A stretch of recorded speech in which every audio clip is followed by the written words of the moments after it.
vivos e esperançando o futuro, apesar de alguns e algumas de nós terem tombado na luta. Este ano, vamos passar da resistência para a vitória. A cultura do Distrito Federal vai participar desse grande movimento para eleger Lula e Alckmin e reconstruir as políticas culturais que o povo brasileiro merece. Vamos vencer, companheiro Lula.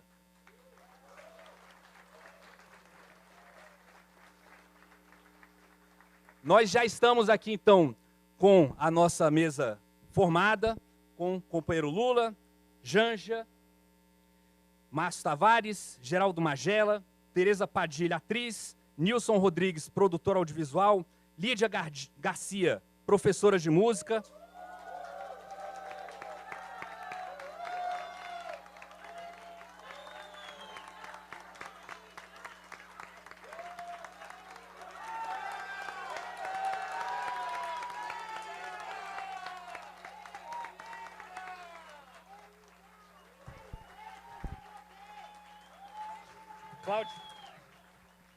Claudinei.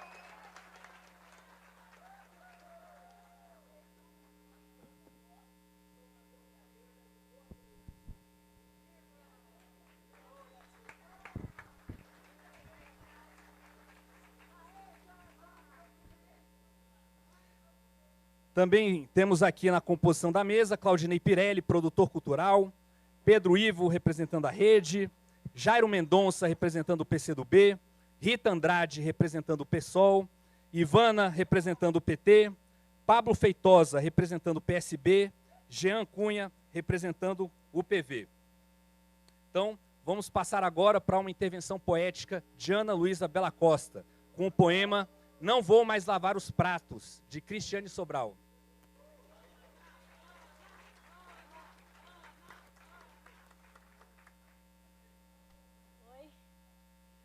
Oi, gente. Nossa, estou nervosa, emocionada.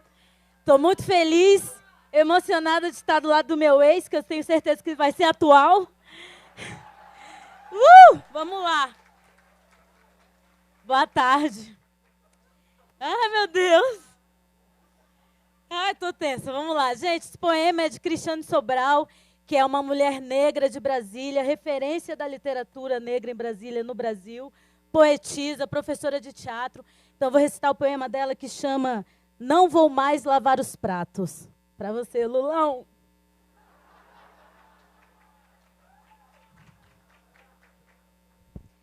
Não vou mais lavar os pratos. Não vou mais lavar os pratos, nem limpar a poeira dos móveis. Sinto muito. Comecei a ler, abri outro dia um livro e uma semana depois decidi. Não levo mais o lixo para a lixeira, nem arrumo a bagunça das folhas que caem no quintal. Sinto muito. Depois que comecei a ler, percebi a estética dos pratos, a estética dos traços, a ética, a estática. Olho as minhas mãos quando mudam a página dos livros. Mãos bem mais macias que antes. Sinto que posso começar a ser a todo instante. Sinto qualquer coisa.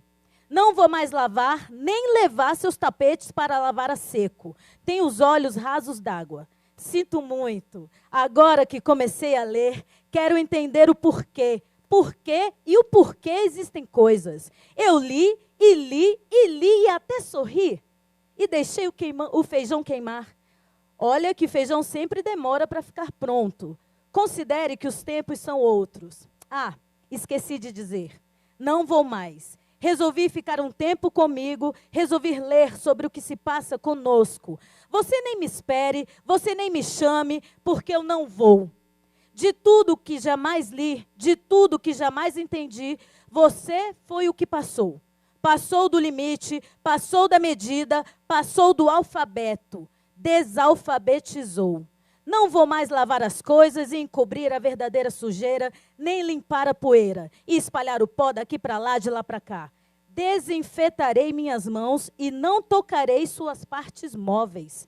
Não tocarei o álcool. Depois de tantos anos alfabetizada, aprendi a ler. Depois de tanto tempo juntos, aprendi a separar meu tênis do seu sapato, minha gaveta das suas gravatas, meu perfume do seu cheiro, minha tela da sua moldura. Sendo assim, não lavo mais nada e olho a sujeira no fundo do copo. Sempre chega o momento de sacudir, de investir, de traduzir. Não lavo mais pratos. Li a assinatura da minha Lei Áurea, escrita em negro maiúsculo, em letras tamanho 18, espaço duplo. Aboli. Não lavo mais os pratos. Quero travessas de prata, meu bem, cozinha de luxo e joias de ouro legítimas. Está decretada a Lei Áurea. Cristiane Sobral, gente.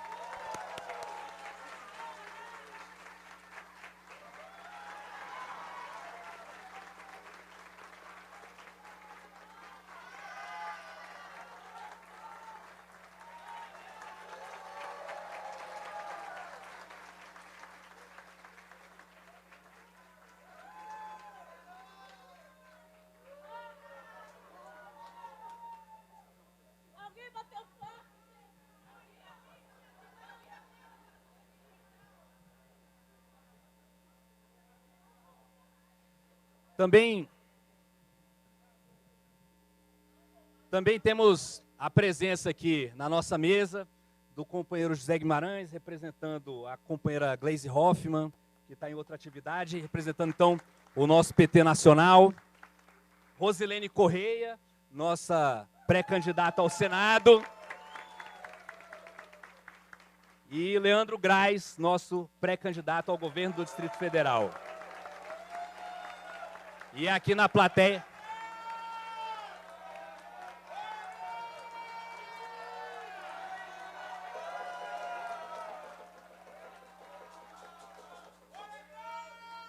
E também aqui na frente...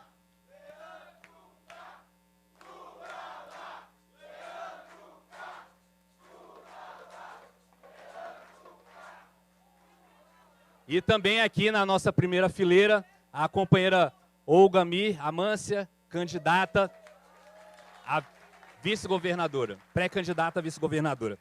Chama agora o companheiro Márcio Tavares, secretário nacional de Cultura do PT, para falar.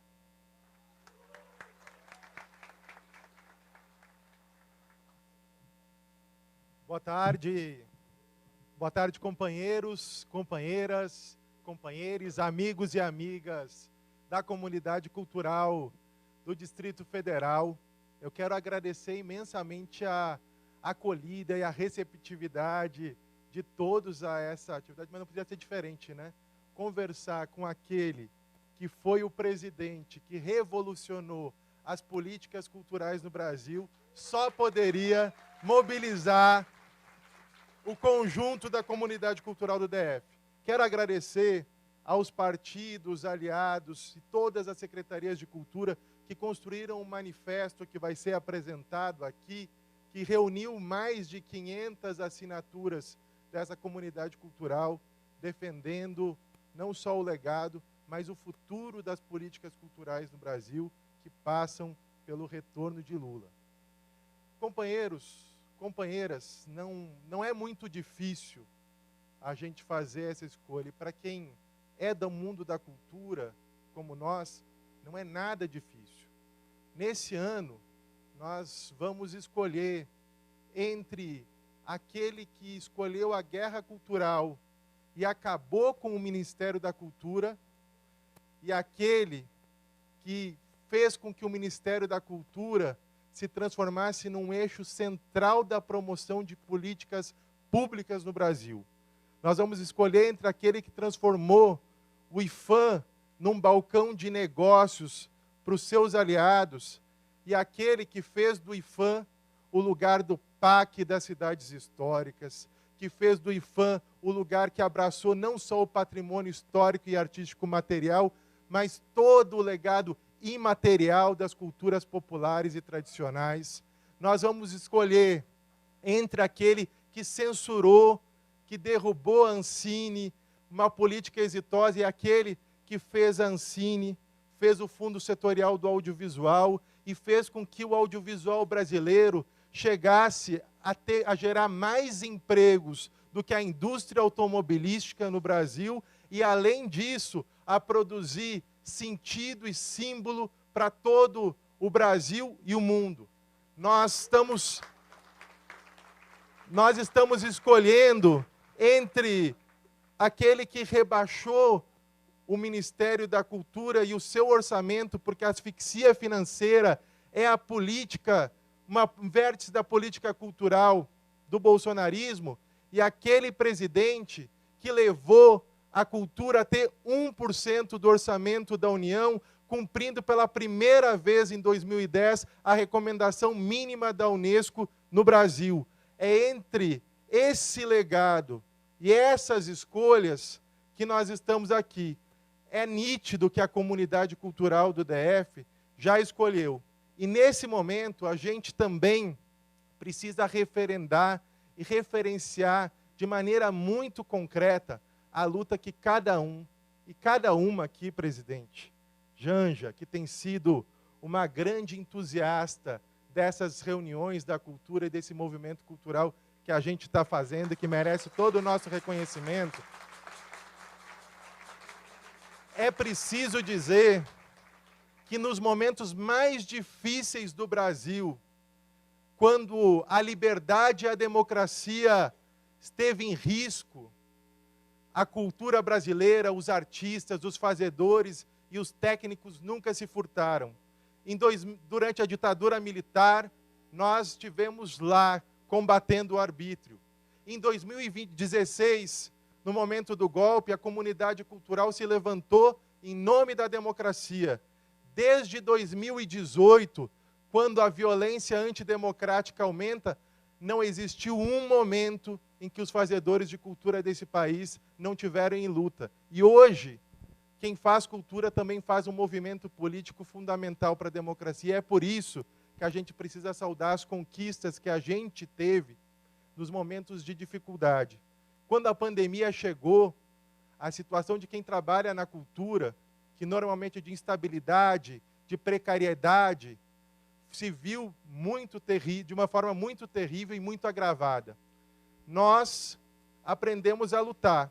Eu vejo aqui a deputada Rosa Neide, o deputado Pedro Kizai, eu vejo o deputado José Guimarães, eu vejo membros da nossa bancada federal que abriram aquele espaço para a gente criar a Lei Aldir Blanc I, que a nossa querida Benedita da Silva foi a autora daquele projeto e mudou as políticas culturais no Brasil. A partir daquela luta, nós aprendemos que a gente podia conquistar mais, mesmo com um governo que apostava na guerra cultural e na destruição da cultura.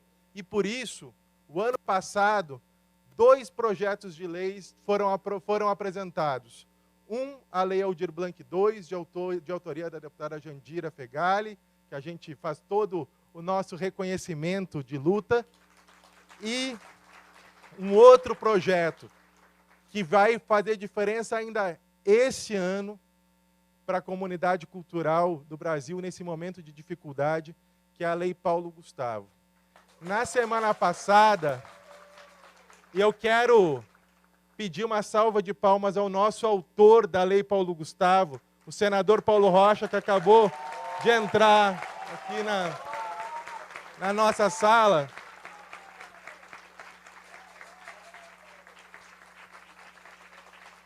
Pela luta, pelo compromisso. É unindo a comunidade cultural e fazendo política e retomando o lugar da política como um espaço de construção democrática. Esse campo aqui, o campo da cultura, não é o campo da negação da política. É aquele campo que afirma que só a luta política constrói a democracia, constrói a igualdade, constrói uma nação e constrói soberania.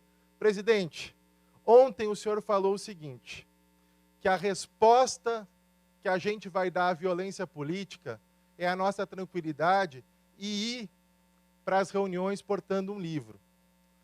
E eu queria saber quem está armado aqui. de livros. E é com a força da palavra, da escrita, do conhecimento, da cultura, da criatividade do povo brasileiro que nós vamos, com o senhor presidente Lula, retomar as políticas culturais, o Ministério da Cultura, construir os comitês de cultura e fazer com que a cultura seja a prioridade para o desenvolvimento sustentável e para que a democracia no Brasil nunca mais seja ameaçada.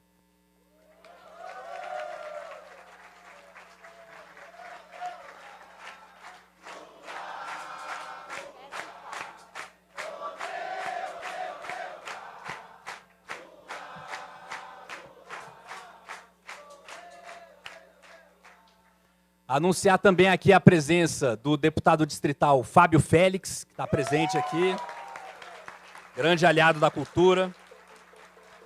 Chamar agora para entrega e leitura do Manifesto da Cultura DF com Lula, Rita Andrade, Jairo Mendonça, Jean Cunha e Pablo Feitosa.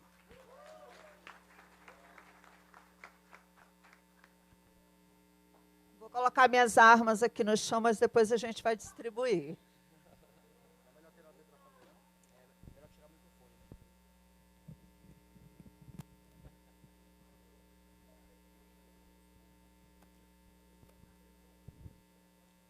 Eu também estou bastante nervosa.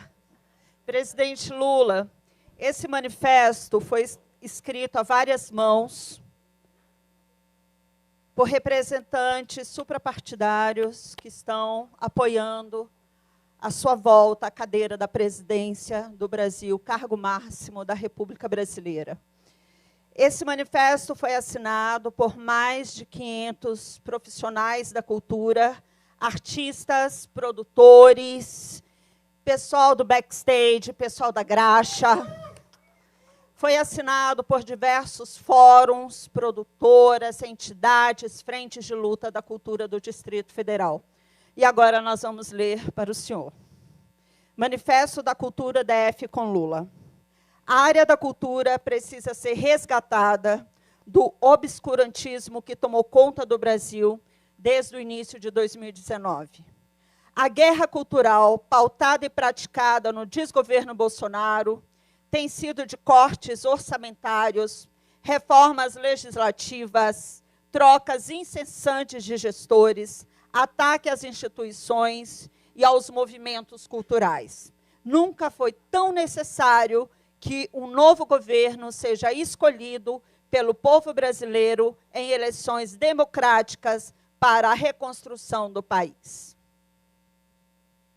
Presidente Lula, o Brasil, que é referência mundial por sua pujança cultural, desde o golpe contra a presidenta Dilma Rousseff, passa por um dos momentos mais tristes da sua história, com ataques constantes à produção artística e cultural nacional. Ataques estes que vêm crescendo sistematicamente, agravados pelos desmontes e políticas ultra-neoliberais, dilapidando não apenas a economia e o Estado, mas geraram uma espiral de erros e incertezas, arrastando o país num abismo de inflação, desemprego, empobrecimento da população, crescimento da miséria, da fome e da violência.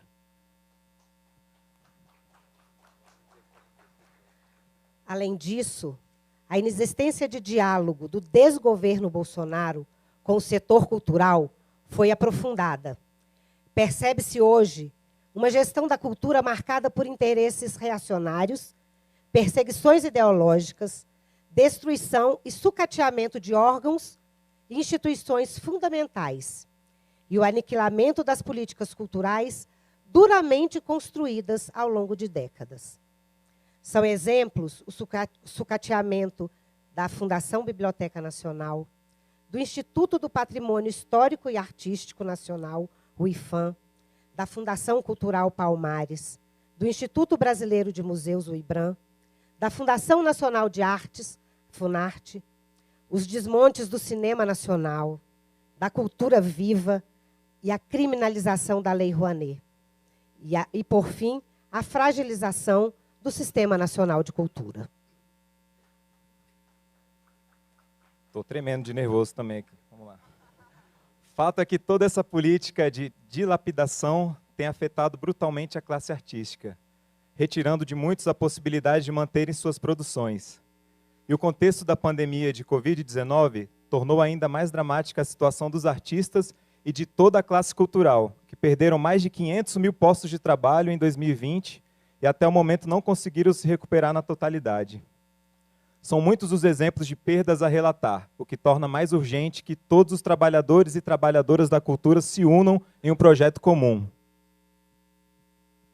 O compromisso, presidente, deve ser com a volta e a reconstrução do Ministério da Cultura, criação dos comitês de cultura em todos os estados e no Distrito Federal, reconstrução econômica da cultura brasileira em todas as suas instâncias, garantia do reconhecimento dos profissionais da cadeia da cultura, assegurando os direitos sociais conferidos a outros setores. O compromisso também deve ser com a revisão do Plano Nacional de Cultura, garantir que o Sistema Nacional de Cultura seja capaz de gerar ações, ampliar as condições de acesso à promoção de diversidade a partir da cultura e a construção de uma nova política para as artes, a preservação do patrimônio e a memória. Enfim, presidente, o compromisso é devolver a cultura ao lugar da cultura. Como bem disse nosso ex-ministro Gilberto Gil, é preciso acabar com essa história de achar que a cultura é uma coisa extraordinária. Cultura é ordinária, ou seja, a cultura deve estar na cesta básica, assim como o arroz com feijão. Não há mais tempo a perder. Não há mais espaço para dúvidas ou omissões. Nós, pessoas envolvidas com fazer cultural na capital do Brasil, no Distrito Federal, acreditamos ser necessário tomar posição na disputa política que está em destaque no processo eleitoral deste ano e lutar por resgatar nosso lugar de ação e construção política.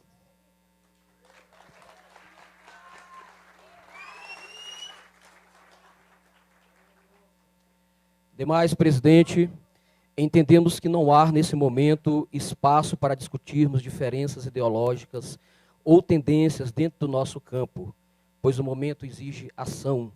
É muito mais o que está em jogo no país. Por isso, não é possível nos distanciarmos da realidade e discutirmos divergências. É preciso seguirmos juntos. As reivindicações, as questões urgentes que tocam toda a classe artística são as mais importantes.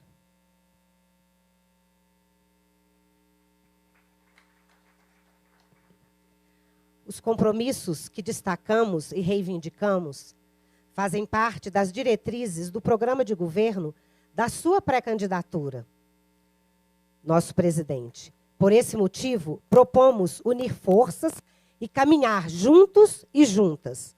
Nossa luta e nosso compromisso não são unicamente partidários, mas a luta e o compromisso com a classe artística e com todos os trabalhadores e trabalhadoras do setor cultural.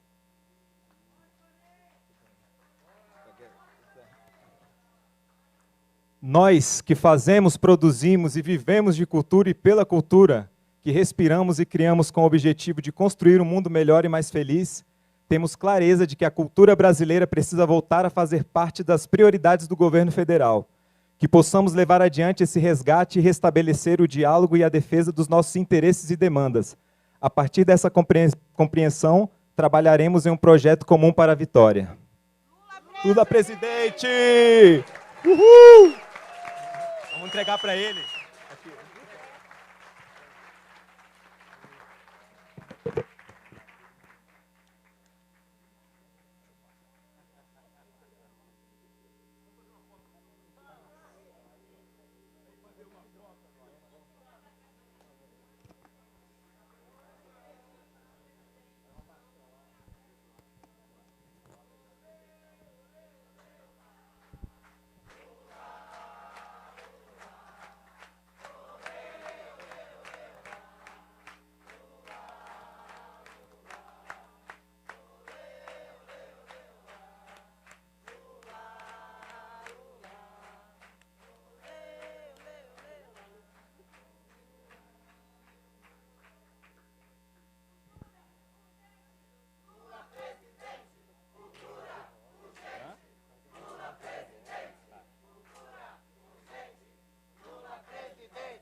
Anunciar a presença aqui também da deputada professora Rosa Neide, presidente da Comissão de Cultura da Câmara dos Deputados.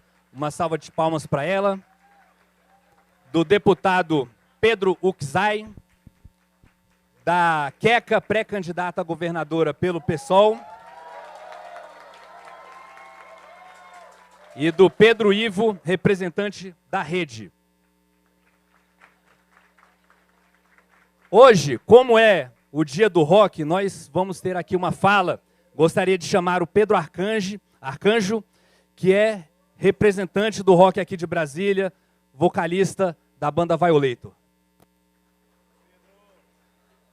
Boa tarde, companheiras e companheiros. Boa tarde, camaradas. Boa tarde, presidente Lula. É emocionante estar aqui. É muito emocionante estar aqui.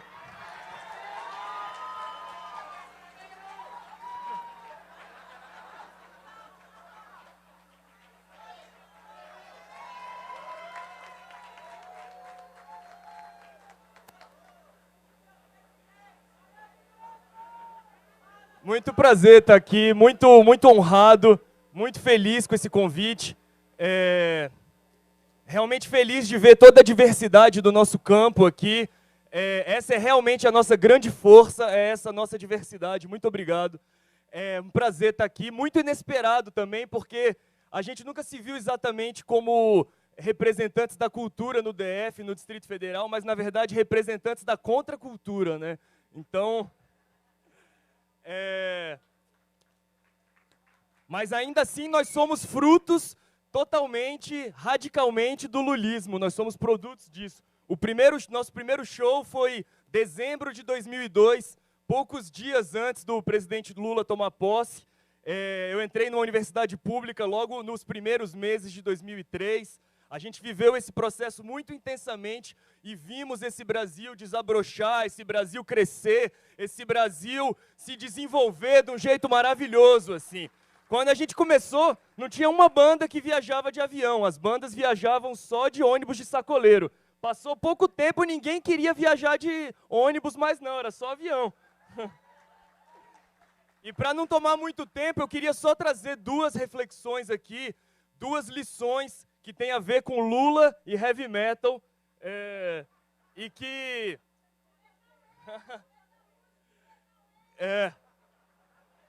que são duas lições que o presidente Lula tem nos ensinado muito, essa campanha tem nos ensinado muito. A primeira é a relação dessas coisas grandes, do processo de eleger um presidente do Brasil com a nossa vida cotidiana, com a nossa vida prática, com a nossa vida comum ali.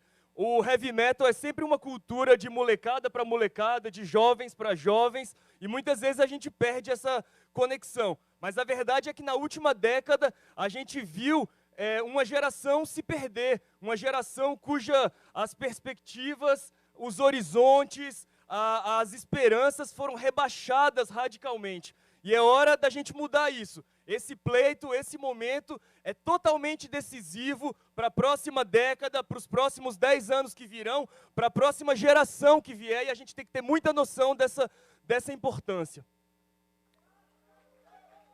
A segunda lição, presidente Lula, é que você, assim como o heavy metal, tem nos ensinado a encarar tudo e todos de cabeça erguida, com dignidade, sem medo.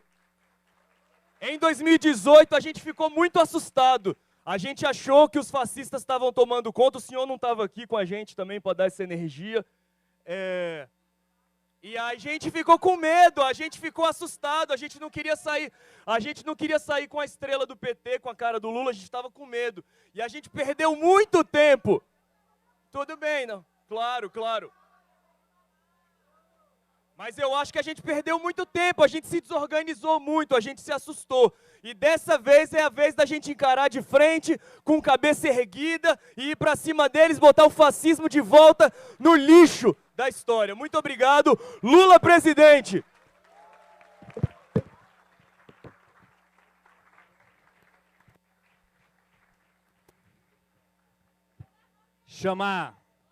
Anunciar aqui a presença do deputado federal Márcio Macedo, da coordenação da campanha do Lula. E chamar agora para fazer os da fala o Gog.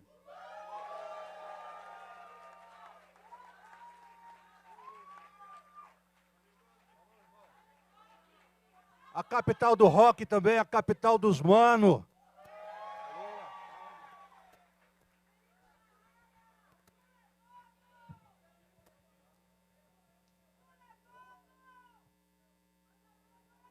Gente, eu queria... Estão me ouvindo? Eu queria começar essas palavras aqui, dizendo que mais uma vez é emocionante. São 30 anos de caminhada dentro do rap nacional, fazendo poema sujo, Lula. Aquilo que ninguém quer fazer. O rap nacional sempre fez um trabalho em que, muitas vezes, uma parte da esquerda não quis trabalhar, porque a nossa disputa não pode ser uma disputa no centro, é nas quebradas. Extrema-direita combina com eles. Agora, extrema-esquerda é povo. Quem está na extrema esquerda, na extrema pobreza, nos problemas da vida é o povo e a comunidade. A gente sabe dos acontecimentos de Foz do Iguaçu, mas eu queria lembrar que a cultura foi esfacelada de forma dramática também a facadas, quando o mestre Moa foi assassinado há 4 anos. E eu queria que os tambores tocassem para mestre Moa do Catendê, para que o Badauê, que foi um eterno grupo que transformou o afoxé e que trouxe para os palcos da vida a reflexão da música preta brasileira para que ela seja celebrada, colocando a cultura no seu devido lugar, não como o livro que está no local mais alto da estante. A cultura tem que estar no meio do povo, a leitura. Olha, não por acaso no Brasil, da educação, a verba é extraordinária, vamos colocar para a educação. Muita gente, a gente discute, é um campo de discussão, mas o que nos chama a atenção, e que vocês têm que prestar atenção, presidente, nós precisamos prestar atenção, que direita e esquerda, muitas vezes, quando a direita concorda com nós, eu já fico falando, tem alguma coisa errada. E todo mundo quer verba para educação, sabe por quê? Porque a educação forma gente igual. 1 mais 1 é igual a 2 na matemática. Na matemática, na prática, 1 mais 2 transforma a comunidade. Vocês estão ligados como é que é a fita?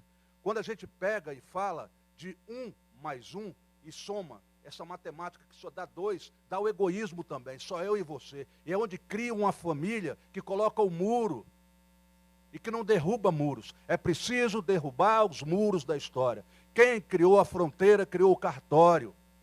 E são os mesmos caras que querem nos oprimir a cada momento. A disputa é lembrar, é saber que no país da bola, o que vai decidir o jogo é a bolinha do zói. A bolinha do zói. Tem que ser craque na bola do zóio. Nós não pode ser perna de pau. Se nós perder para esses caras, para quem? Com quem que a gente empata? Não tem jeito, nós é povo, nós é rua. Eles vêm para a rua, nós é a rua. Agora nós temos que refundar a cultura política brasileira. Rouanet tem que virar Rouanet, diálogo direto com a comunidade. E é os tambores de Mestre Moa que eu queria deixar vocês numa boa.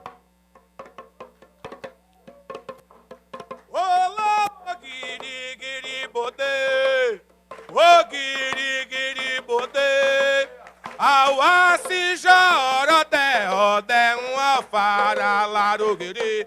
Olo giri giri bode. Giri giri bode.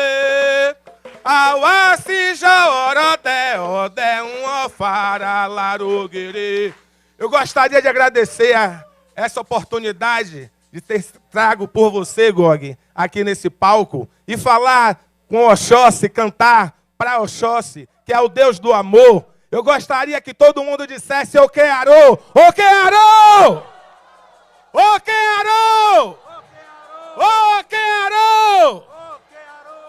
Meu pai morreu amando esse homem, meu pai é Babalorixá, Farodeiro do Oxóssi, e ele disse para mim a melhor coisa que aconteceu na vida da gente foi Lula tornar-se presidente, pois o poder uma vez conquistado não se abre mais mão dele. Lula presidente!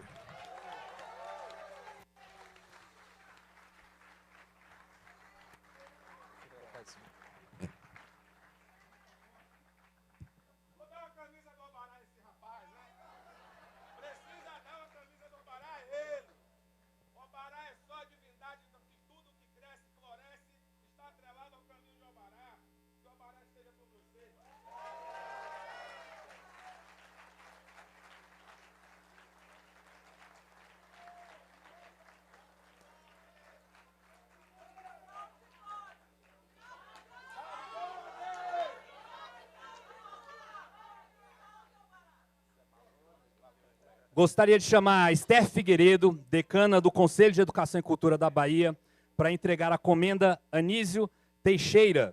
Enquanto ela se dirige, também saudar a presença do deputado Valdenor Pereira, do PT da Bahia.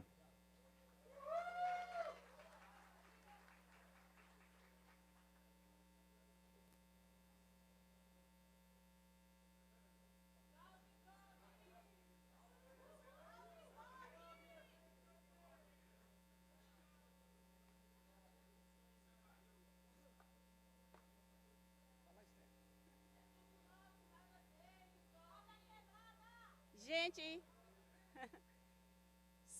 sempre os encontros da educação, nós somos...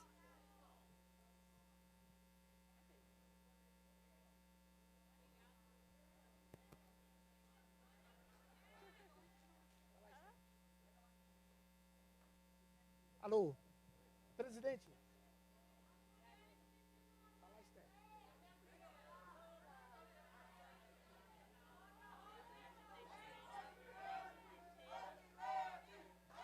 Anísio Teixeira. Aqui é a comitiva do Conselho Estadual de Educação da Bahia.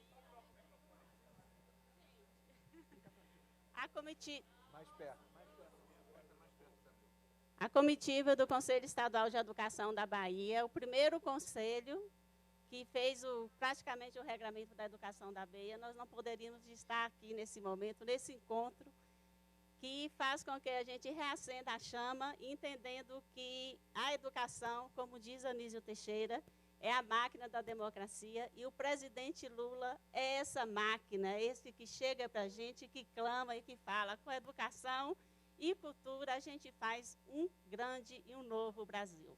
Muito obrigada por estar aqui nesse momento. Bahia. Federal do Recôncavo também.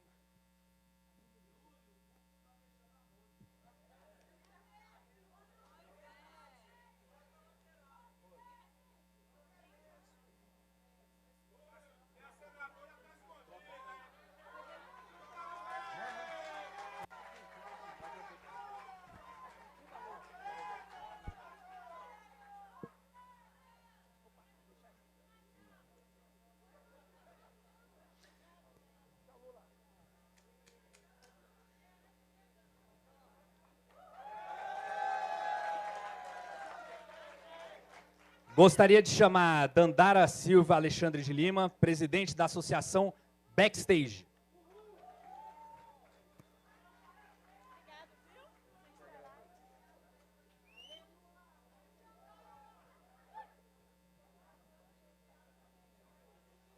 Boa tarde.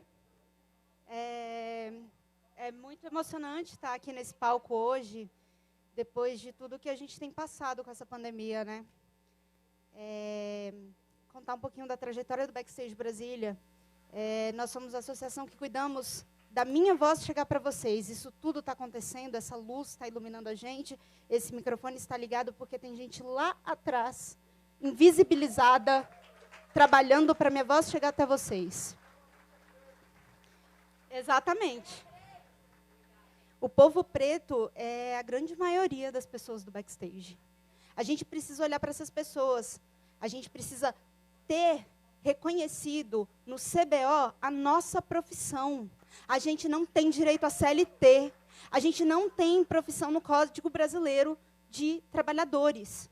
A gente não tem faculdade. A nossa faculdade é o gueto, é a rua, é o palco, é trabalhar com grito, é trabalhar sob pressão. A gente não aceita mais esse tipo de coisa. A gente precisa fazer no próximo governo direitos aos trabalhadores, retornar os direitos que foram tirados de todos nós trabalhadores e retornar e criar direitos para todos os trabalhadores do Backstage e da cultura.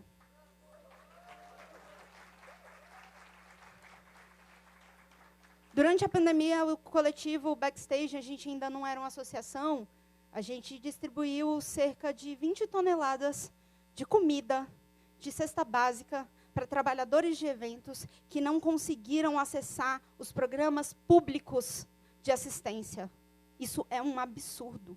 o dinheiro público da cultura não chega na ponta como deveria. A gente está sendo sempre sucateado, trabalhando jornadas de 12, 15 horas sem receber. A gente precisa recuperar todos os direitos de todos os trabalhadores deste país e trazer o direito mínimo a todos os trabalhadores e técnicos que são invisibilizados dentro dessa categoria que é o backstage. Obrigada, boa tarde.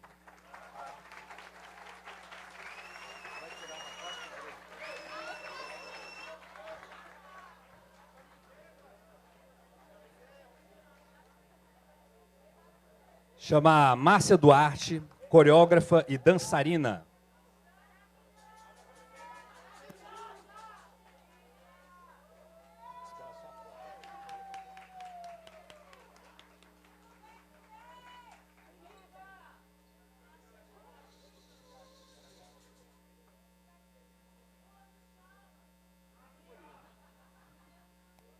Boa tarde, toda a gente. Boa tarde.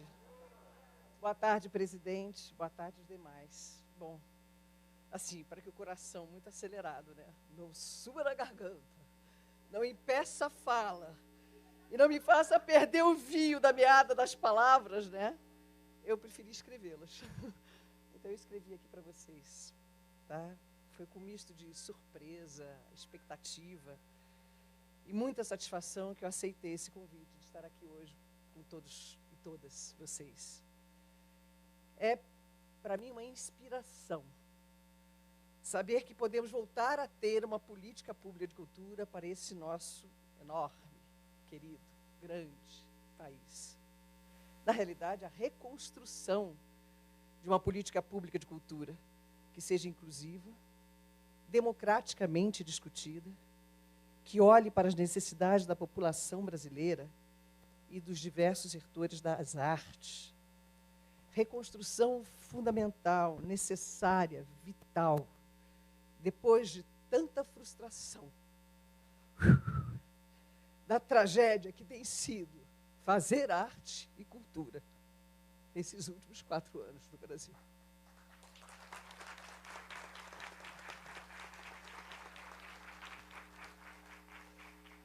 Eu não fui designada por uma coletividade para estar aqui hoje, mas acolhi com satisfação a ideia de representar o setor da dança. Nesta oportunidade, que bom, que eu acredito que é única. Portanto, a minha fala, ela procura resgatar um processo colaborativo do qual eu fiz parte, que gerou consultas públicas e muita discussão durante o ano de 2017, para a elaboração de uma política de estímulo e valorização da dança do Distrito Federal. Mas eu acredito que estas mesmas diretrizes e princípios respondem demandas e expectativas observadas em diferentes contextos em nosso país. Antes de mais nada, o que nós esperamos é um novo governo Lula, democrático, atento, sensível, conciliador, respeitoso, que resgate a estima e confiança do povo brasileiro perante o mundo, começando pela incontornável e já dita reconstrução do Ministério da Cultura e das políticas que vinham contribuindo para o desenvolvimento dos diversos setores das artes e da cultura a partir da gestão do querido Gilberto Gil.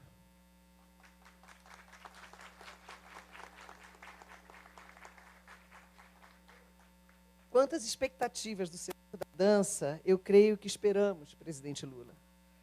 A participação cidadã na formulação e execução da política setorial, o fomento de toda a cadeia produtiva do setor, o restabelecimento e a modernização dos mecanismos de financiamento público, com a diminuição das desigualdades regionais, e o fortalecimento da imagem da dança nos âmbitos local, nacional e internacional, tão pouco admirada e valorizada pela nossa própria população, que não nos conhece. A ressignificação da Funarte, que foi completamente desmontada, tornando-a efetivamente instrumento de desenvolvimento das artes, o que nem sempre aconteceu. a criação de condições favoráveis para o desenvolvimento da pesquisa, criação, produção, difusão, circulação, fruição,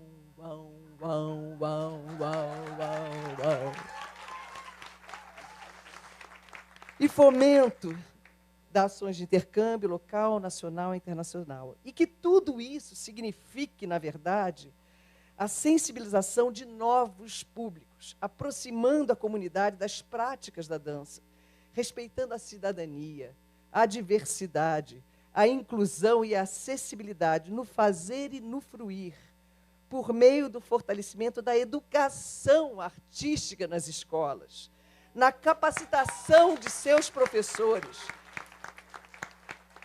valorizando a arte nos seus fazeres e saberes.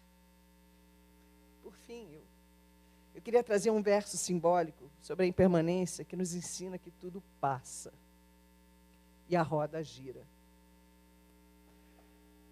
Desde já agradeço desde já a vida, a morte, a sorte e o azar. A vida, a sorte, a morte e o azar.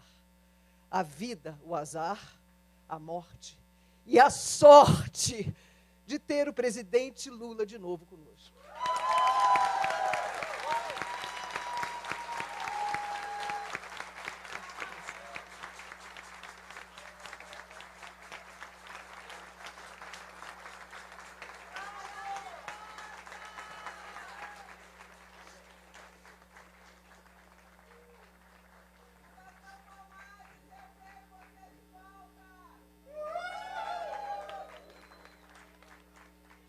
Gostaria de citar a presença do deputado federal Helder Salomão, agradecer os convocadores dessa nossa atividade aqui, Yuri Soares, este que vos fala, Claudinei Pirelli, Geraldo Magela, Márcio Tavares, Cláuder Diniz, Nilson Rodrigues e Jefferson Assunção. Gostaria de chamar, para fazer uso da fala, Denise Camargo, representante das artes visuais.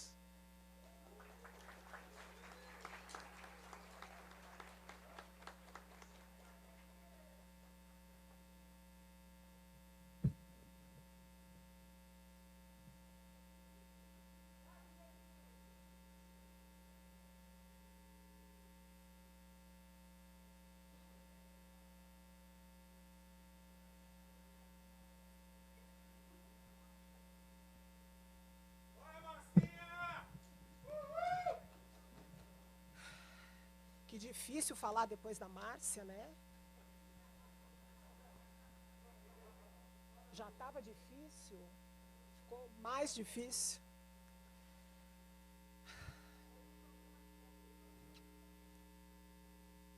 Obrigada, Stucker. Tudo bom, querido? Tudo bom.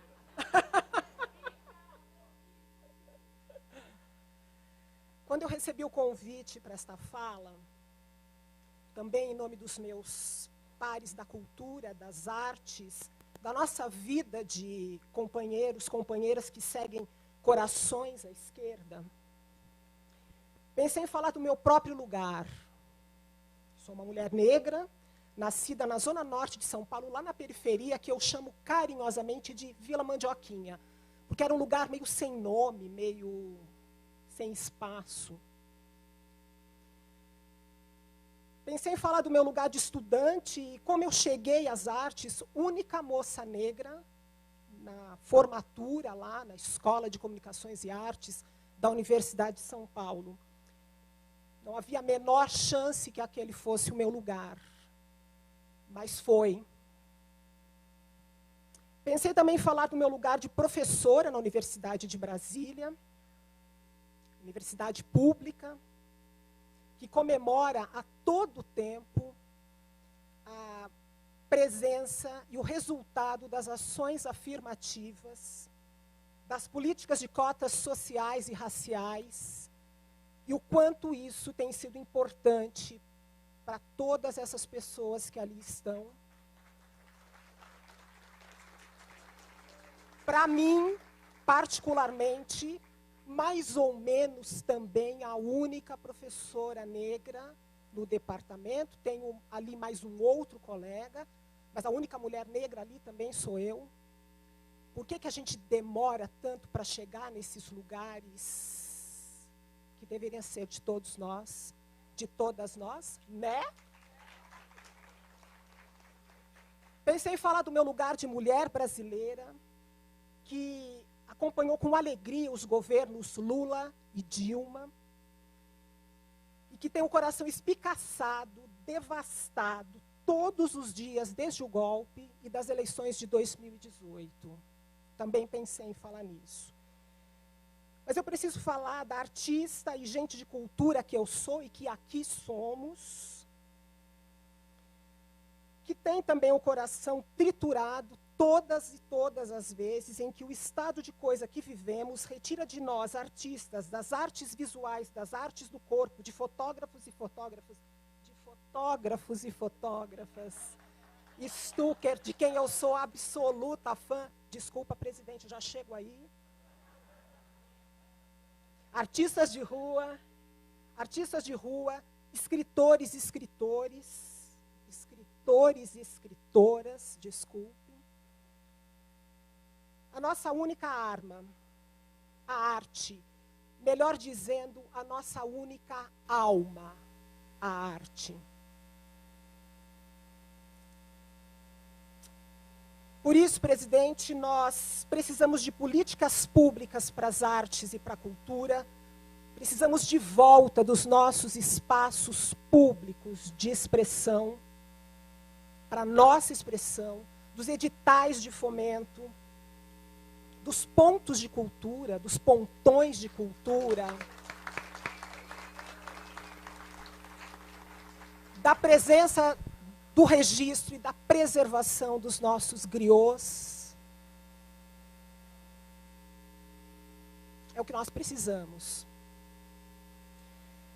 O quanto enche de vida olhar para os seus olhos, presidente, peraí, cheios de tesão, sempre. Lula é uma ideia que ninguém vai roubar de nós. Ele já disse isso para a gente. Você já disse isso para a gente, presidente. Ninguém vai roubar de nós. Mas o mais importante, eu acho que o que eu mais poderia dizer aqui, depois dessas palavras que eu já disse, é que eu represento aqui todos os artistas visuais, críticos, historiadores, historiadoras, teóricos da arte. E assim nos apresentamos para a luta, como artistas que somos. A luta pela sua eleição, porque ninguém, absolutamente ninguém, vai roubar a arte e você de nós. Obrigada.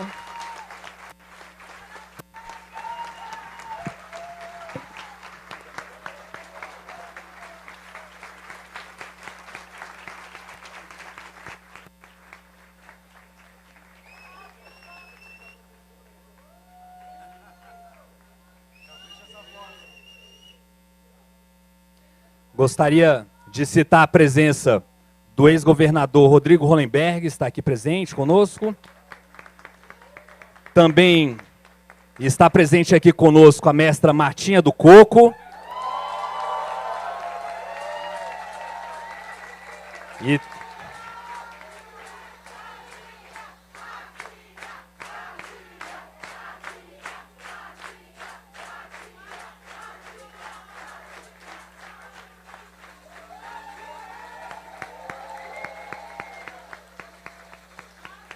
também gostaria de citar a presença aqui do mestre Chico Simões.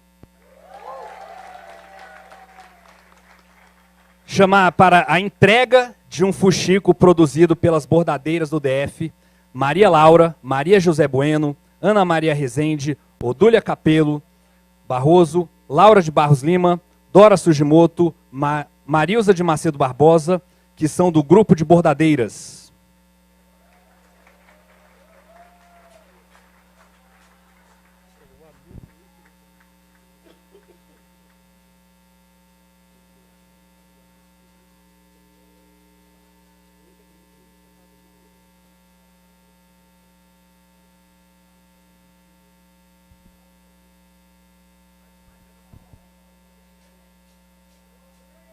Olê, olá.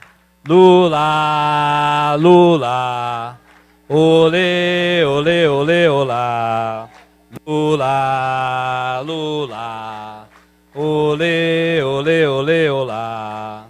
Lula, Lula. Olê, olê, olê, olá. Lula, Lula.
Gostaria, enquanto isso, também de anunciar a presença do Hamilton Pereira, ex-secretário de Cultura do GDF.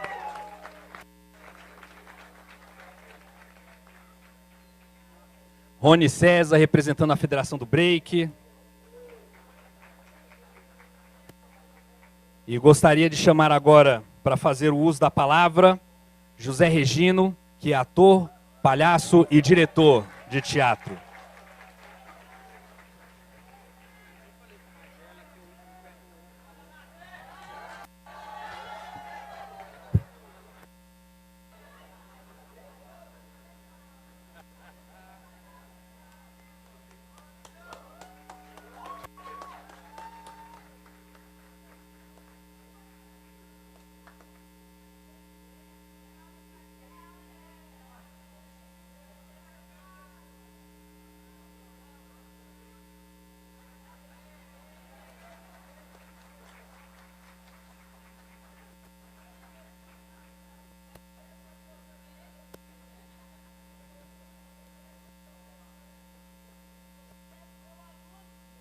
Meu professor e minha mestra.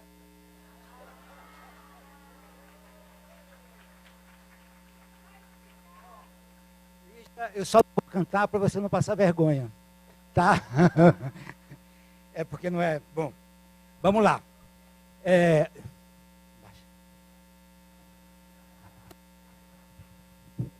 Tá bom? Assim tá bom? Vamos lá. Bom, é uma honra estar aqui. E, antes de mais nada, agradecer, presidente Lula, a sua coragem de encarar esse abacaxi de novo. É muita coragem o que tem que ser feito e o que tem que ser reconstruído. E algumas coisas é muito importante que a gente não cometa o mesmo erro. E eu confio na sua capacidade, que nós não vamos cometer. Né? Antes de mais nada, eu queria dizer que nós, artistas, temos que parar nesse país de chegar um momento da gente procurar uma segunda profissão. Eu tenho 40 anos que trabalho com teatro, senhor presidente. E eu falo que eu luto diariamente para não assumir um outro cargo, porque eu sou artista, eu não sou professor necessariamente. Eu estudei, fiz mestrado, mas eu quero ter a opção de trabalhar com o que eu sei fazer de melhor e dar o melhor de mim para isso. eu, como muitos artistas que estão aqui presentes, eu escolhi trabalhar com o meu trabalho onde ele faz sentido, que o meu trabalho é político. Eu assumo isso politicamente. Eu sou cria tanto do meu trabalho nas artes, como também na minha discussão e formação dentro do PT. Porque eu cheguei para a rua, colhi assinatura para a fundação do PT, senhor presidente. Eu era um pouco mais novo do que eu sou hoje, mas a gente foi, e a minha formação nesse campo foi junto. Então é possível separar uma coisa da outra. Minha arte é política. E nós vemos aonde ela é mais eficiente. E nós, artistas que queremos trabalhar na periferia, a gente tem que poder trabalhar na periferia. Mas temos que poder fazer disso uma profissão. A gente precisa de pensar um plano de aposentadoria para o artista.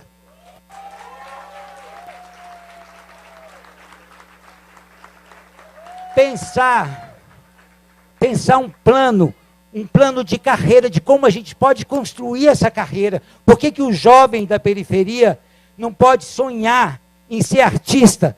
Como pode sonhar em ser um arquiteto, ser um engenheiro bem-sucedido? E por que nós, artistas, temos que buscar o refletor da fama da mídia que não nos interessa, que vem destruir a gente?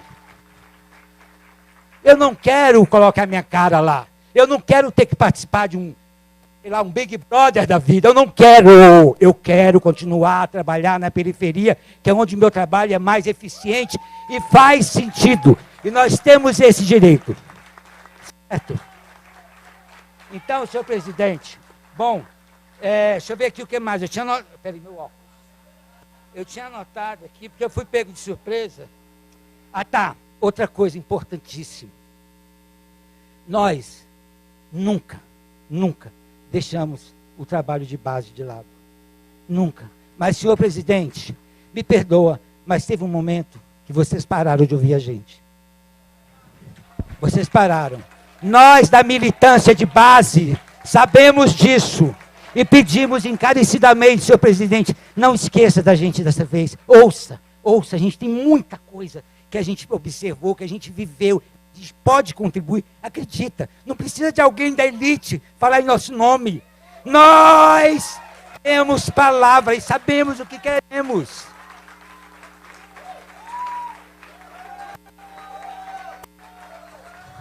E por último, para encerrar, mas não menos importante, eu sempre falava, se eu tivesse uma pequena chance para fazer uma pergunta para o nosso futuro presidente, qual que eu faria? E aí, minha pergunta é, senhor presidente, como o senhor e toda a sua assessoria está pensando a reparação histórica com o nosso povo de origem?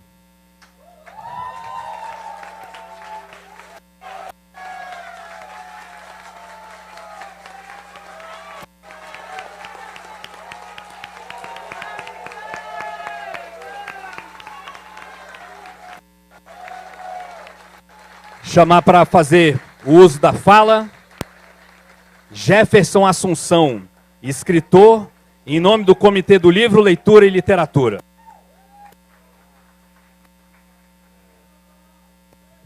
Boa tarde, presidente Lula, boa tarde, comunidade cultural do Distrito Federal. Eu sou Jefferson Assunção, sou escritor. Estou aqui representando o Comitê de Livro, Leitura e Literatura e Bibliotecas, né, do Brasil inteiro. E eu vou trazer aqui um manifesto que foi construído por mais de 150 pessoas, escritores, escritoras, bibliotecários, pessoal que trabalha lá na ponta, né? E são contribuições, presidente, para as políticas de livro, leitura e literatura que precisam ser retomadas, né? Eu sei que o senhor gosta de história, e eu vou lhe contar uma história. Em 2003, quando começou o seu governo, o orçamento para livro-leitura no Brasil, que vinha desde o Fernando Henrique, era de 6 milhões apenas, né, para bibliotecas, para livro, leitura e literatura. 2008, 2009, 2010, foi para 90 milhões por ano. Né? 95 milhões por ano, com isso, gente, e eu tive a oportunidade de trabalhar no Ministério da Cultura, na coordenação do livro-leitura, na diretoria do livro-leitura, né? Mas com isso, nós saímos de 2003 em que havia 1.700 municípios brasileiros sem nenhuma biblioteca. Dos 5.500 municípios brasileiros, 1.700 não tinham nenhuma biblioteca. Em 2010, nós chegamos a 30 sem biblioteca. Isso em função de que alguns prefeitos não quiseram, né, biblioteca. Ou seja, foi um avanço muito grande, um avanço nesse equipamento cultural fundamental. A biblioteca é algo fundamental, né? Presidente, eu sou escritor, eu publiquei mais de 20 livros, eu fiz doutorado em filosofia, fiz pós-doutorado em teoria literária aqui na UNB, mas eu fui camelô por 10 anos, em Canoas, no Rio Grande do Sul. E uns 10 anos que eu fui camelô, praticamente 10 anos, eu lia 8 horas por dia, porque tinha uma biblioteca pública. A biblioteca pública de Canoas, né, foi fundamental, não para mim apenas, mas para inúmeras pessoas, né, nesse país, se tornarem leitores e abrirem portas, né, passarem por pontes, né, criarem oportunidades. O livro amplia o nosso mundo, o livro é algo fundamental para gerar, né, cada vez mais oportunidades para a juventude. Nós precisamos armar a juventude de livros. Nós precisamos livrar a juventude das armas. A gente tem que ampliar a capacidade, né, do Estado de fazer isso. Em 2006, né, em 2004, o senhor fez a desoneração fiscal do livro. 9% do custo de se fazer livro, em PIS, COFINS, isso foi retirado em 2004 e fez com que o livro, pelo menos, mantivesse o preço. Não baixou, mas manteve o preço, né? Isso é fundamental que a gente defenda, até porque o atual governo quer fazer voltar o imposto, né, a tributação para cima do livro. E isso vai fazer com que, claro, encareça e que a gente tenha, né, menos capacidade de comprar livro, né, de estar aqui à nossa disposição. O livro, então, né, depende de políticas amplas, e a gente foi criado em 2006 o Plano Nacional do Livro, Leitura e Literatura, que não é apenas importante para o Brasil. Existem planos municipais, planos estaduais, o Plano Nacional do Livro e Leitura é referência internacional, é referência na Europa, é referência na América Latina, e isso é um orgulho de saber que existem políticas que são muito bem construídas. Então, quando a gente está trazendo aqui o manifesto do Comitê de Livro e Leitura, desses escritores, na verdade nós temos milhares de pessoas, né, que estão por trás disso, e que mesmo com todo o retrocesso que nós tivemos nos últimos tempos, com todo esse retrocesso, nós temos uma resistência linda, uma resistência porque quem gosta de livro, quem trabalha com livro, é realmente apaixonado pelo que faz e faz muito, né, com pouquíssimo. Durante o seu governo e o governo Dilma, foram criados 600 pontos de leitura. Existem os pontos de cultura, mas existem também os pontos de leitura. Né? Os pontos de leitura são bibliotecas comunitárias, né, urbanas, super importantes também. Também foram criados 8.000, o Ministério do Desenvolvimento Agrário criou 8.000 arcas das letras. As arcas das letras, que chega a 10.000, né, mas as arcas das letras foram, né, nas comunidades rurais do Brasil inteiro, atenderam mais de 920.000 famílias. Isso é fundamental, né, que a gente retome. Que se retome no seu governo. Teve também, né, 4.600 agentes de leitura. Agentes de leitura são jovens que vão até as casas, batem na porta, né, levam livros, fazem mediação de leitura, isso é fundamental. O primeiro grande efeito, presidente, é o próprio jovem que se torna leitor. Né? Tem uma formação desses leitores e depois tem, né, essa mobilização que é muito bonita, começou lá no Ceará e se espalhou pelo Brasil inteiro. Foram criadas bibliotecas parques. A gente tem que tirar uma ideia de biblioteca da cabeça, a biblioteca como algo chato, e colocar uma ideia de biblioteca como centro cultural. Por isso foram criadas bibliotecas parques, bibliotecas centros culturais. Os chilenos dizem uma coisa: nós queremos biblioteca para competir com shopping center. Nós queremos biblioteca com tudo o que existe num shopping center. Tem que ter cinema, tem que ter música, tem que ter... A gurizada tem que ir para lá, fazer o que quiser. Tem que ser um lugar, né, de alegria e de vida. Por isso a gente criou, inclusive, né, foi criado o programa Biblioteca Viva. As bibliotecas têm que ser cada vez mais vivas e não depósitos de livros, que é o que acontece, né? Bibliotecas com muita atividade. por causa disso tudo, presidente, o Brasil teve um salto tão grande, a literatura brasileira simplesmente tomou conta do mundo. O Brasil foi país homenageado na Feira do Livro de Frankfurt, no Salão do Livro de Paris, na Feira do Livro de Bolonha. O Brasil foi país homenageado em quase todas os grandes eventos culturais de livro e leitura do mundo. Isso por quê? Porque existia muito investimento, né? Muito investimento, inclusive em tradução, isso é algo fundamental, tradução e circulação dos autores brasileiros, né? Exatamente. Além disso, só que o seguinte, presidente, tudo isso foi por água abaixo, está indo por água abaixo, né? Apesar, né, disso tudo, tem essa resistência toda que eu já falei. Eu acho o seguinte, eu vou trazer aqui esse manifesto para o senhor, dizer que é o seguinte, nós precisamos retomar e dizer que tem a política, né, instituir aquilo que já foi criado por lei, mas a Política Nacional de Leitura e Escrita, né? E nós precisamos retomar a institucionalidade do livro. A gente precisa ter uma Secretaria Nacional de Livro, Leitura e Literatura. Isso é fundamental para fazer acontecer, né, tudo o que a gente precisa no seu governo. Então eu queria agradecer muito e entregar para o senhor esse manifesto do Comitê de Livro, Leitura e Literatura.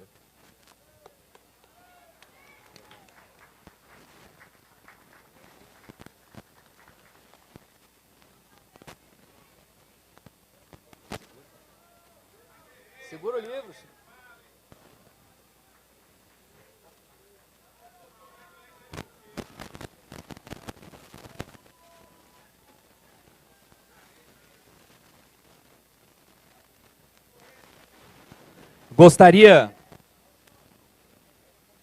Gostaria de chamar para fazer uma apresentação musical Emerson Rodrigues. Enquanto ele se prepara com seus equipamentos, eu vou só dar um abraço aqui no companheiro Lula, agradecer em nome da comunidade cultural do Distrito Federal. Muito obrigado, companheiro Lula.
Som.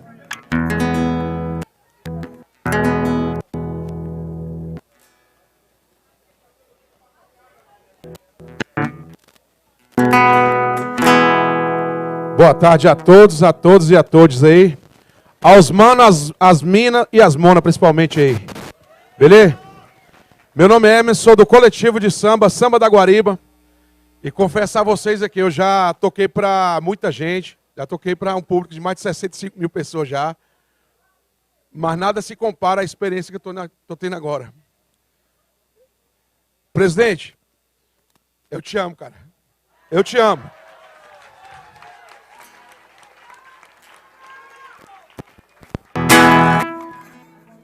Tentar cantar uma música aqui, porque eu confesso a vocês que está muito difícil.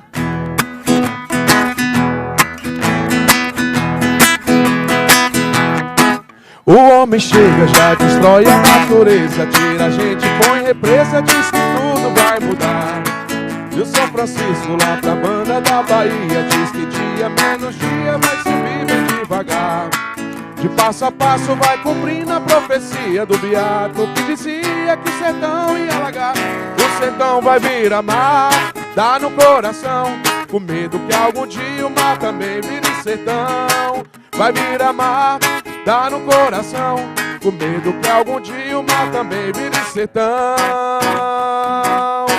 Adeus Remanso, Casa Nova, Santo Sé.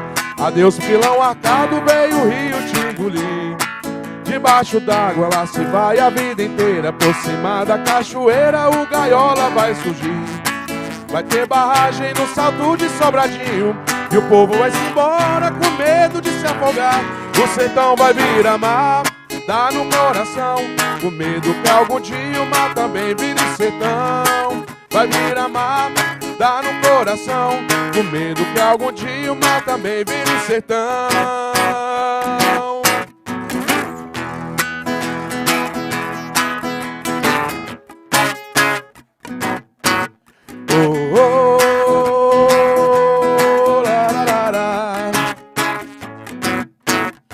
Remanso, Casa Nova, Santo Sé, Pilão Arcado, Sobradinho, adeus, adeus. Remanso, Casa Nova, Santo Sé, Pilão Arcado, Sobradinho, adeus, adeus. E o sertão virou mar graças à transposição do Rio São Francisco.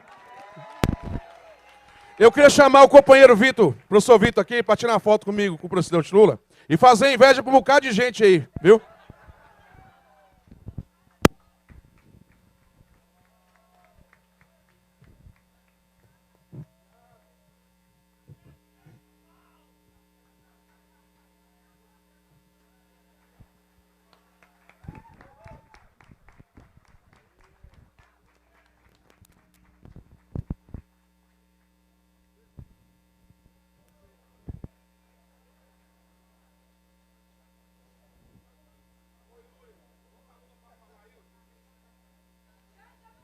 E agora, com vocês, o nosso companheiro Luiz Inácio Lula da Silva!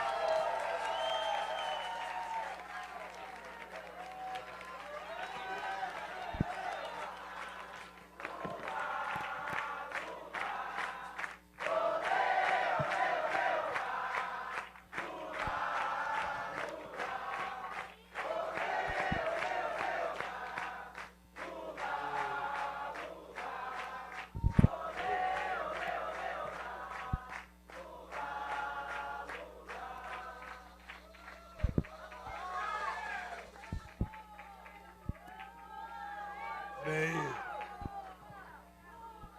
queridas companheiras e queridos companheiros de Brasília, esse microfone está melhor. Tá. Se sabia antes, por que não me deu melhor, porra? Tá, agora depois que você falou, né? Deixa eu segurar aqui, senhor. Eu seguro, querido.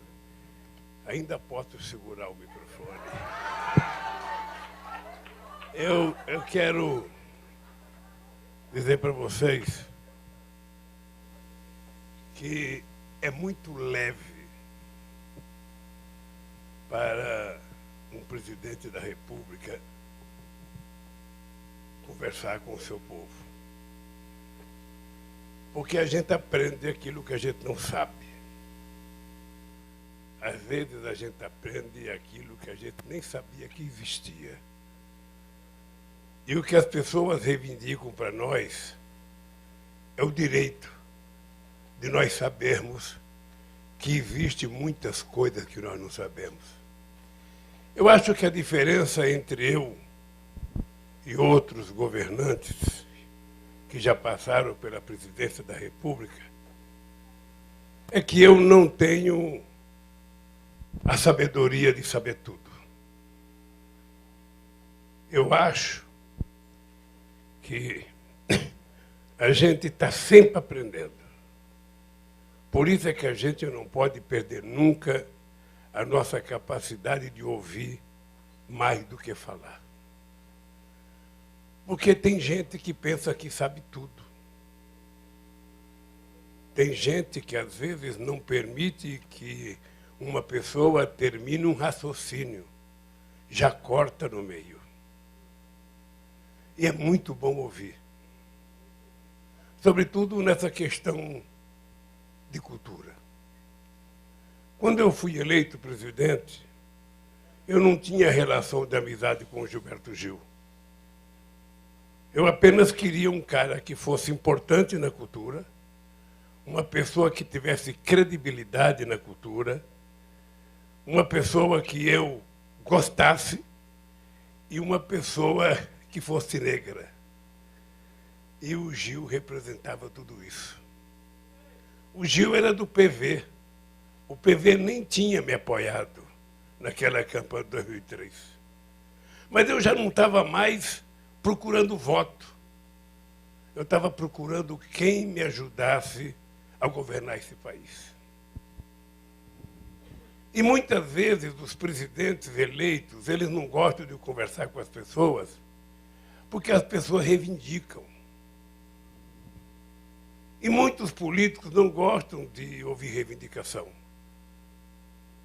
Por exemplo, se vocês pegarem a história do Brasil, vocês vão descobrir que eu, em 8 anos, recebi mais reitores do que toda a história desde a proclamação da República. Ministro da Educação não gosta de receber reitores, porque os reitores vão pedir dinheiro para a universidade, pedir dinheiro para o laboratório, pedir dinheiro para a alimentação das crianças que estão estudando. Então, todo mundo que vai para reivindicar é chato. E as pessoas não querem receber. O presidente não ia em congresso da SBPC, porque ia lá só para ser criticado, e para ser vaiado, e para ser achincalhado. Eu fui em todos os congressos da SBPC. Ninguém nesse país inaugurou mais universidade do que eu e mais escolas técnicas. E era uma coisa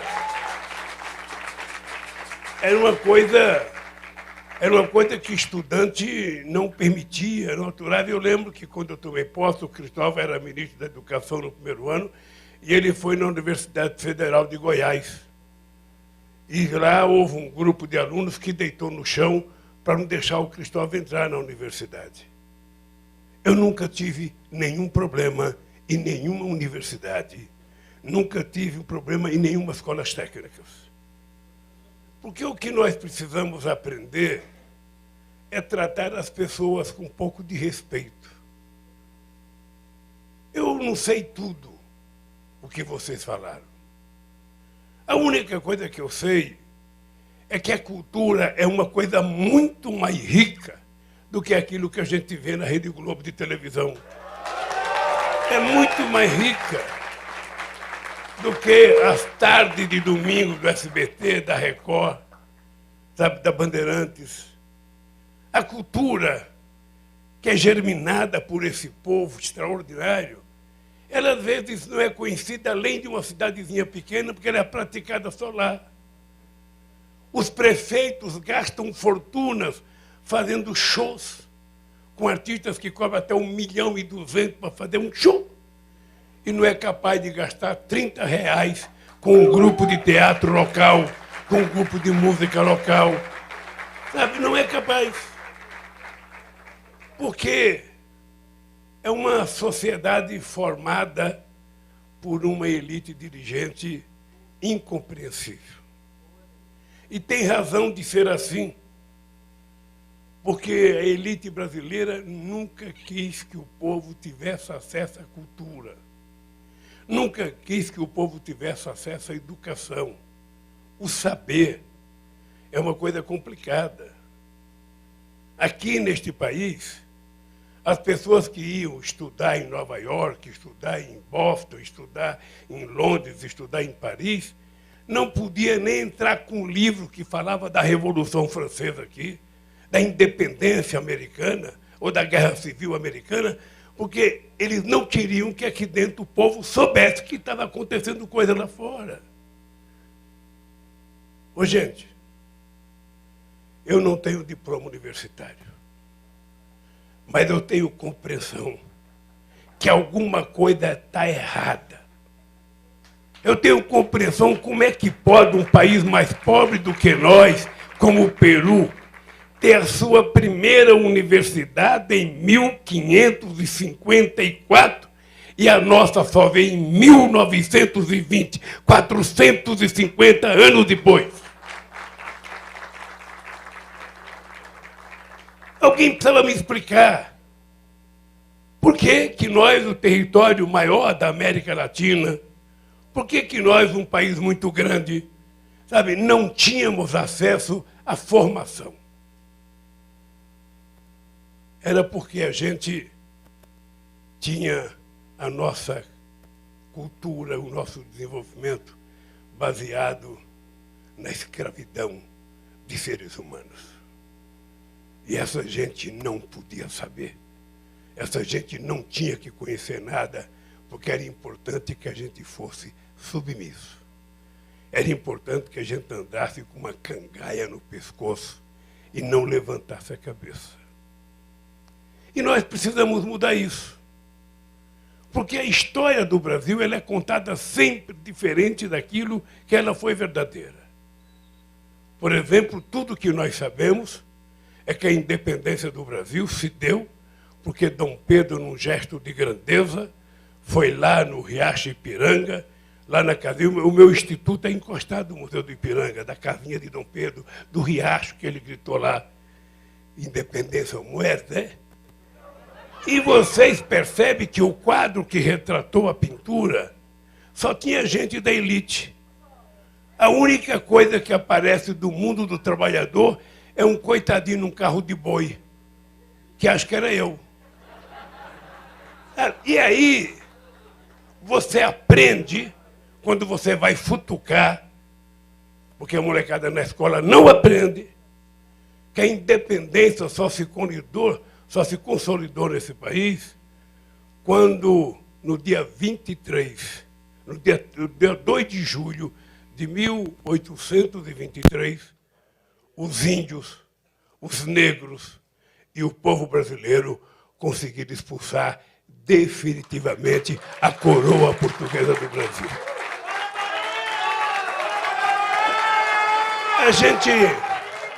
A gente não conhece a quantidade das rebeliões que houve nesse país.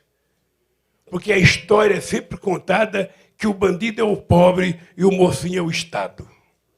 O rico é o pobre e o mocinho é o fazendeiro. É sempre assim. Foi assim com o Antônio Conselheiro. Contaram para nós, eu aprendi até outro dia, que o Antônio Conselheiro era um beato, ignorante, sabe, que não sabia nada, que ele estava lutando apenas contra a República. Olha, gente, quando você vai conhecer a história de Canudos, você percebe que ali tinha mais do que um beato. Ali tinha gente querendo mudar a história desse país e dar comida para o povo pobre desse país, dar emprego para o povo pobre desse país e dar cidadania para esse povo. Mas nunca foi contado para nós. A cabanada nunca foi contado, balaiada nunca foi contado para nós. A história nunca foi contada para nós. Eu estava preso quando eu comecei a assistir no 247, através do companheiro Mauro Lopes, num programa que ele tinha às 6 horas da manhã, ele começou a conversar com um professor de Alagoas sobre a questão de Canudos. E aí me deu a ideia de pedir para ele fazer uma série. Não para mim, uma série para o 247, para o programa dele, para contar todas as rebeliões desse país. E é engraçado que em todas elas está metida a questão religiosa e está envolvida a questão cultural. É muito engraçado isso. Então, eu, quando vejo vocês falarem, eu fico pensando por que não fazer o que essa gente quer. É tão mais barato, Ô, gente, atender 10 mil artistas reivindicando alguma coisa é mais barato do que atender a um grande proprietário de terra, a um grande empresário pedindo financiamento no Banco do Brasil ou no BNDES. É mais barato. E, quem sabe, produza muito mais.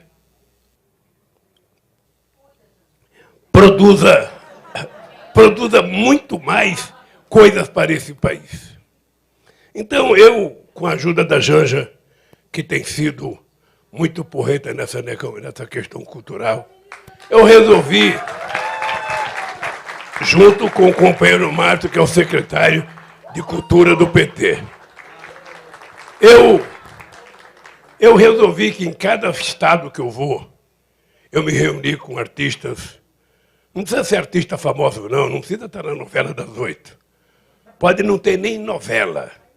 Ele pode estar no Teatro Popular de Caratinga. Sabe? O que eu quero é que o artista venha e fala o que quer falar, o que ele precisa, o que é importante.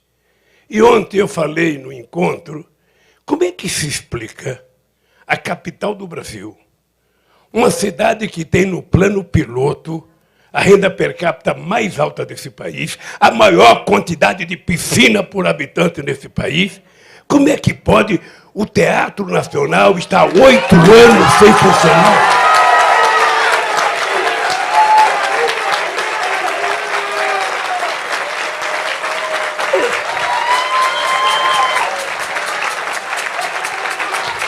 Gente,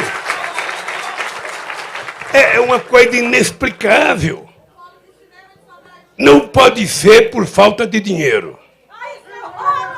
Não pode ser por falta de dinheiro. Não pode ser. Por que falta equipamentos cultural aqui em Brasília?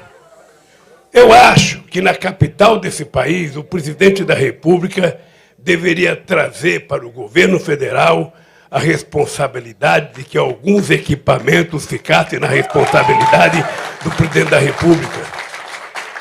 Porque o problema é o seguinte, o problema é que coisa essencial, é quase que como o ar que a gente respira, a gente investir em cultura.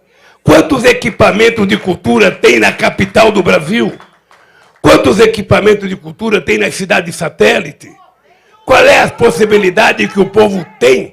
Muitas vezes ele só tem a igreja, seja a igreja católica ou seja a igreja evangélica. Porque parece que custa caro, não custa caro. É que a gente não define como prioridade. A gente não coloca como prioridade, a gente precisa colocar como prioridade. Interessa ou não interessa fazer investimento na cultura para que as nossas crianças tenham onde praticar cultura, onde praticar leitura, onde essas nossas crianças possam ser artistas. As nossas crianças gostam. Eu tenho viajado pelo interior em outras campanhas. A riqueza cultural da cidade pequena é uma coisa extraordinária. É uma coisa excepcional. Mas aquilo não é utilizado além da fronteira daquele município. E Brasília é a capital desse país. Aqui vem gente de 8,5 milhões de quilômetros quadrados. Aqui vem gente do mundo inteiro. Sabe que Brasília era uma cidade? Eu não sei se vocês já foram a Recife, já foram ao Rio Grande do Norte. Tem salões, sabe, que são alugados com a cultura local. Então, as pessoas que vão naquele estado, naquela capital, vai num restaurante e tem uma parte lá que é só cultura local, é só arte, é só exposição, sabe, de artesanato. A Brasília teria que ter, porque aqui é a cara do Brasil. Tudo do Brasil ecoa aqui. Quem sabe se a gente tivesse mais equipamentos culturais em Brasília, e mais no plano piloto, é só restaurante, sabe? E é em restaurante com uma cerveja ou outra, com um uísque ou outra, atrás do restaurante com uma conversa outra, que se trama tudo o que acontece em Brasília.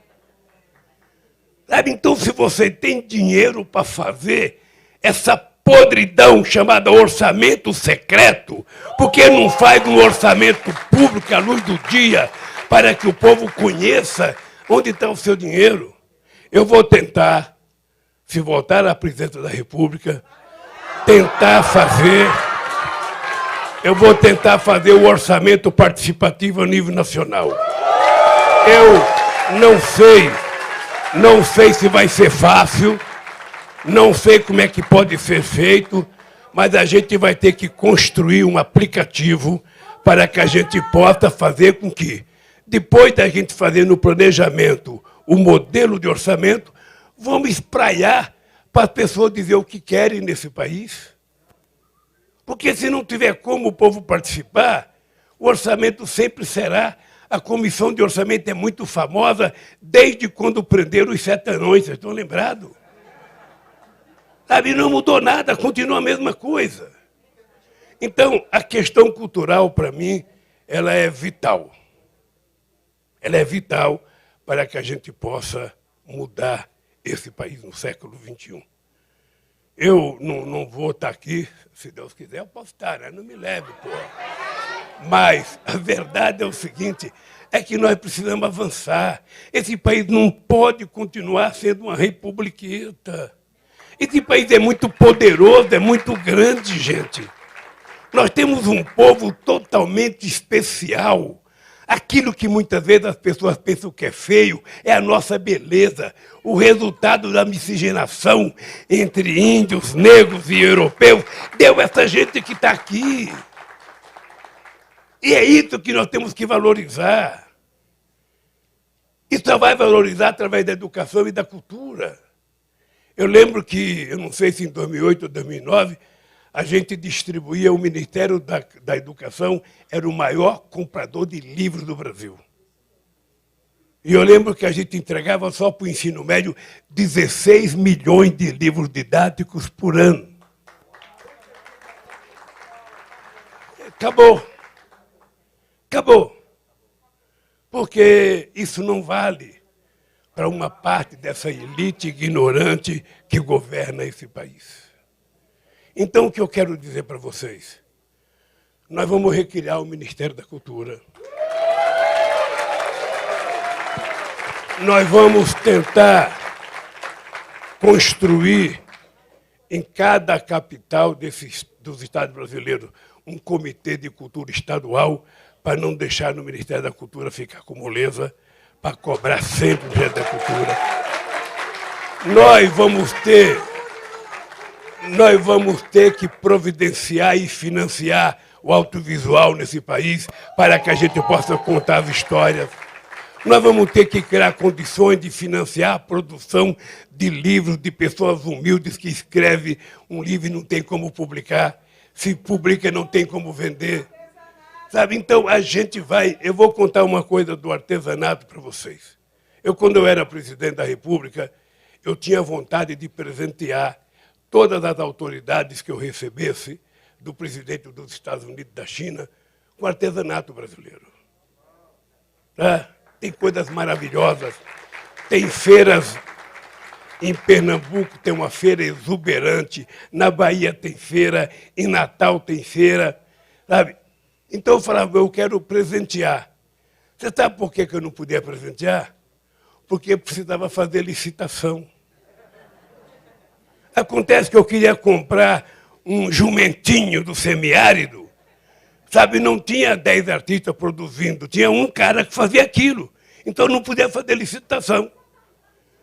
Sabe? Eu não podia fazer licitação do artesanato porque eu não podia. Eu, para dar de presente, ou eu pedia para o governador me dar um para cá para me dar de presente, ou eu tinha que pedir para o Sebrae comprar e me dar, porque o manual da burocracia não deixava a gente fazer isso.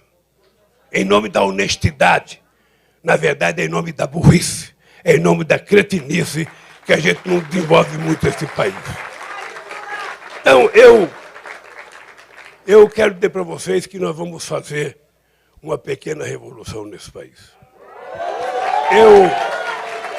Uma revolução em que a gente não vai dar um tiro, uma revolução em que a gente não vai ficar bravo e gritando com ninguém, uma revolução em que a gente vai com muita paz, com muita educação, com muita cultura e com muito amor, extrair de dentro de cada brasileiro a riqueza que ele tem para que a gente possa produzir as coisas acontecer nesse país.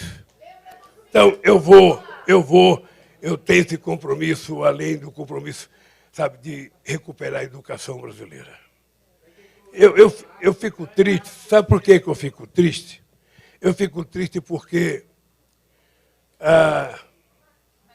nenhum país do mundo não tem na história da humanidade nenhum país do mundo que se desenvolveu, que ficou rico, que fez distribuição de renda sem educação antes. Não tem. Então nós precisamos acreditar que se a gente quiser dar um salto de qualidade para a gente competir com a Alemanha, com os Estados Unidos, com a China, não adianta a gente ficar vendo o governador eleito e dizer assim,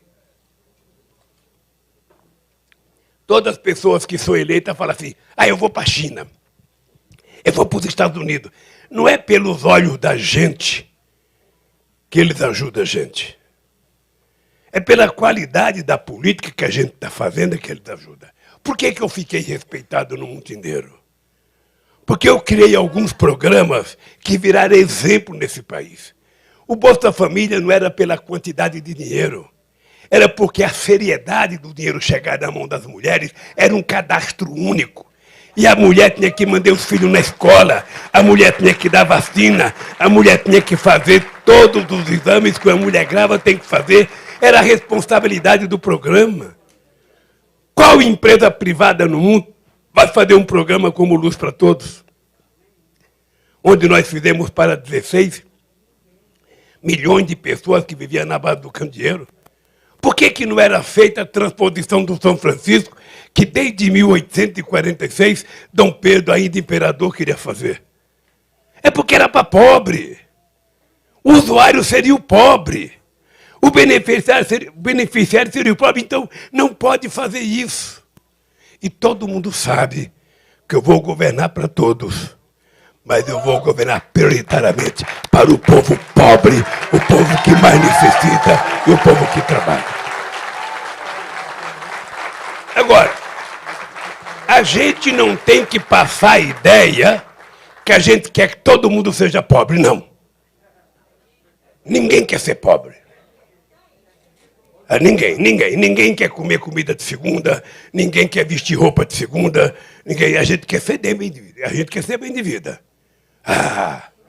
Como é bom a gente ter a casa da gente, como é bom a gente ter um carro, como é bom nosso filho ter celular, nosso filho ter computador, estudar em escola boa.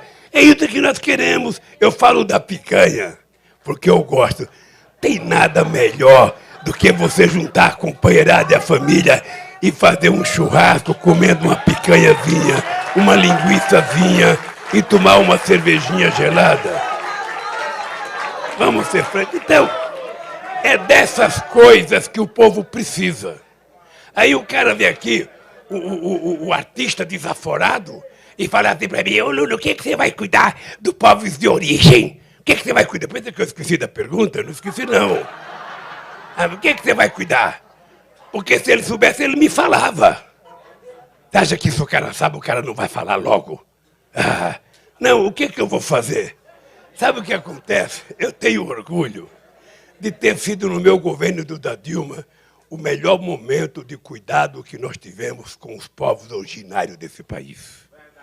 Eu tenho consciência do que nós fizemos, da quantidade de demarcação, da quantidade da saúde própria que nós fizemos para lá, sabe? Eu tenho consciência do cuidado. Mas será que era isso que era bom? Será que não tem mais coisa? Então o que eu vou fazer? Nós vamos perguntar para eles. O que vocês querem que a gente faça para vocês? Será que a FUNAI tem que ser dirigida por um doutor da capital? Ou ela tem que ser dirigida por um próprio índio? Sabe, eu falo índio, já me escurracho aqui, é indígena, porra, é indígena. Porque agora a gente tem que tomar cuidado com as palavras. Cada palavra hoje é uma bomba atômica. Então, deixa eu falar para vocês. Nós temos que cuidar de combater o racismo. E eu tentei fazer, inclusive, a educação, ensinar a história da África na escola brasileira. Foi feita uma lei para isso. Foi feita uma lei para que a gente tivesse o ensino do espanhol neste país, para que as nossas crianças... O Brasil é um país imenso, sabe? A América Latina é imensa. O Brasil é o único país que fala português, o restante tudo fala espanhol, e a gente pensa que entende. É engraçado que a gente pensa que entende. Ah, você vai conversar com o espanhol. Aí eu entendo espanhol. Eu entendo. Eu falo espanhol. As pessoas acham que é só colocar um L na frente das palavras que está resolvido o problema. Vou contar para vocês uma coisa legal. Em 80 eu fui para a Espanha. Eu fui para a Espanha encontrar com as entidades sindicais na Espanha. E aí estava lá num jantar lá, comendo uma paella. Dirigente sindical da Espanha tem mais bufunfa. E estamos lá, e fala. Dirigente sindical gosta de falar pra cacete. Fala, sabe? E fala. E aí, o cara começou a falar, não, porque os maestros. Eu falei, porra, esse cara tá falando de maestro. Eu vou logo entrar com a música brasileira. Eu vou logo começar a falar de Caetano Veloso, de Chico Buarque, de Elis Regina. Eu vou logo falar que eu conheço todo mundo. Porra, depois que eu gastei todo o meu argumento, eu descobri que maestro era professor, não era o que eu estava pensando. Ah, rapaz. Eu falei, eu não sei nada. Então, hoje, só para você ter ideia, mesmo eu tendo evoluído, conhecendo algumas palavras, se você quiser saber se o cara fala espanhol, peça para ele falar o dia da semana. Se ele falar todos, ele está aprovado. Então, hoje eu não converso com ninguém de nenhum país que não tenha um bom intérprete. Eu quero entender cada palavra que ele me fala e eu quero que ele entenda cada palavra que eu falo. Porque uma palavra mal interpretada pode resultar uma guerra. Então, companheiros, é o seguinte, eu quero que vocês saibam o seguinte, se preparem, que vai ter muito trabalho para vocês. E se prepare que essa luta não é difícil. Se prepare que essa luta não será fácil. Se prepare que a gente vai ter que lutar muito. Agora que eu estou com a Anitta me apoiando, eu estou...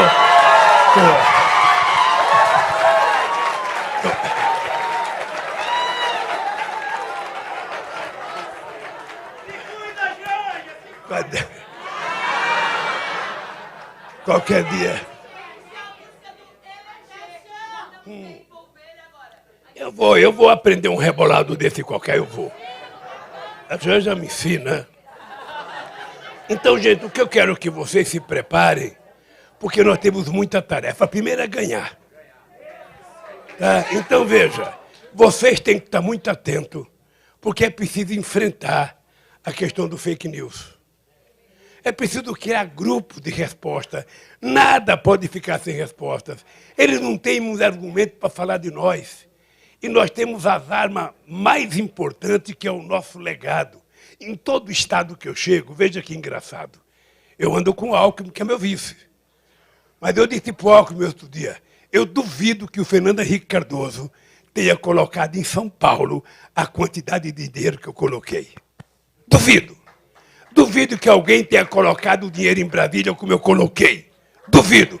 Pergunte para o seu Arruda, o Rori já morreu. Pergunte para o seu Agnello, que estava hoje por aí. Pergunte. Eu nunca perguntei de que partido era o governador. Eu queria saber se o povo tinha problema. Pode viajar para qualquer estado que tenha o governador do PFL, do DEM, pode perguntar. E pode duvidar e falar assim, que eu duvido que alguém tenha colocado mais dinheiro do que o governo do PT, para a educação, para a saúde, para as universidades, para asfalto, para saneamento básico. Eu duvido. E é isso que nós temos. Eu duvido se alguém investiu tanto em cultura como nós investimos. Eu duvido. Eles não gostavam. Eles gostam, na verdade, da cultura erudita. Aquela coisa... Não, eu também gosto. Eu também gosto. Agora é o seguinte, para cada cantor erudito, a gente tem 1 milhão de cantores, sabe, de um sambinha, de um... Não, tem rap, tem hip hop, tem funk, tem tudo, cara, tem rock, tem tudo. Então, o que eu quero é o seguinte, gente. Eu estou querendo preparar vocês pelo seguinte. Nós vamos ter que trabalhar muito para ganhar, vamos ter que trabalhar muito para politizar a sociedade. Eu disse no começo, não aceite nenhuma provocação, não aceite provocação, sabe? Não aceite. Se forem provocados na rua, não aceite. Não responda, que é tudo isso que eles querem. Sabe, nós vamos ganhar na paz. Eu já disputei 5 eleições. Perdi 3 e ganhamos 4. Na verdade, então, se 3 com 4 são 7, porra. Então, eu tô errado aqui. Então a minha cultura está melhor do que a minha matemática aqui. Então, nós nunca brigamos, gente. Nós vamos ganhar. Ele está inventando essa coisa de urna, isso é bobagem. Ele até agora ganhou todas as eleições com a urna eletrônica. O que ele está com medo é da sabedoria do voto popular. É que ele está com medo. Então, esse programa que vocês me entregaram aqui de cultura, isso o companheiro vai levar para a nossa Fundação Perseu Abramo, que está discutindo o programa de cultura. Vocês já sabem que tem já um aplicativo, que a gente já tem tem uma plataforma que já está acolhendo sugestões, e a gente vai fazer, então, um negócio bonito, um programa com a participação do povo. E, companheiros, eu quero terminar dizendo o seguinte, antes de terminar, dizer 2 seguintes. O primeiro seguinte é que nós precisamos lembrar que esse moço, com esse cavanhaque ralo, com essa cara simpática, é candidato a governador aqui no DF. Nós temos que lembrar que essa moça, cadê a moça? É o Leandro. Aquela moça bonita que estava aqui, que é presidenta do Sindicato dos Professores, chamada Risilene, é candidata ao Senado, e nós temos que lembrar que essa moça é candidata a vice-governadora.